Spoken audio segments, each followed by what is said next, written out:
My mom was always good at pretending to be a normal person.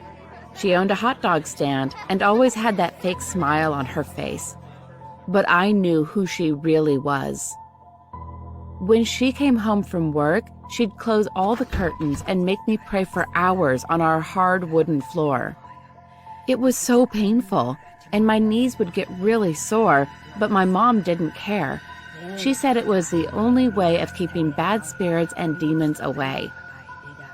As I grew older, I realized my mom was crazy.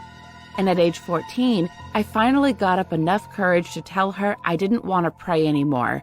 I said I was sick of having bruised knees, and I even told her that spirits and ghosts don't actually exist.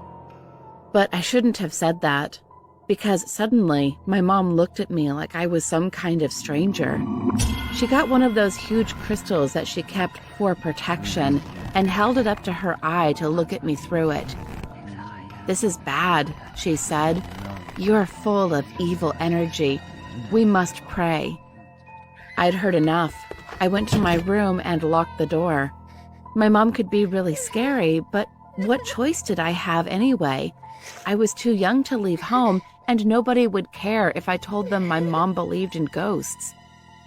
So I knew I was trapped, but I never expected what happened next.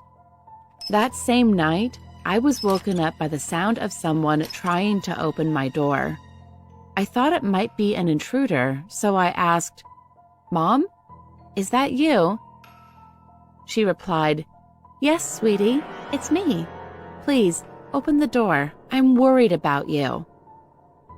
I didn't want to let her in, but she was my mom, and that's why I opened the door for her. But then she immediately flew at me, screaming, "You're the devil! Leave my daughter, foul beast!" She was waving a large crucifix around, and I saw that she had sharpened the bottom to a point. Was she trying to stab me? I've never been so scared in my life. But then I picked up my blanket and threw it over my mom, so I had enough time to escape and run outside. Luckily, I ran into a jogger on the street who called the police for me. Shortly after, my mom got arrested.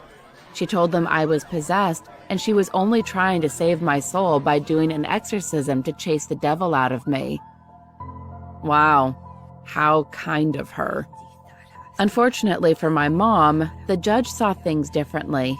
He ordered a psychiatric assessment for her, and now she's in a psychiatric ward until she's cured.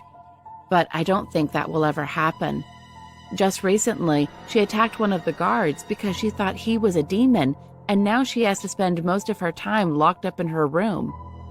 It's sad because she only gets 1 hour a day to walk outside, and when they do let her out, she's heavily sedated. Recently, I went to see her for the first time. My heart was pounding like crazy, but all she could say was, "Is it you? Is it really you and not the devil?" It was so sad to see her like that. She looked so old, like she'd just been through hell. I couldn't cope. I burst into tears and left. Luckily, my Aunt Becky was waiting for me outside, because after my mom got locked away, my aunt legally adopted me, and it's fair to say that she is the parent I've always dreamed of. Recently, she asked me what I wanted to do with my life, and I told her I wanted to produce horror movies someday. If my mom had heard that, she would have punished me severely. But my aunt is different, and that's why she instead bought me a camera so I could start working on my first amateur horror movie. It's a bit like Paranormal Activity, just lower quality.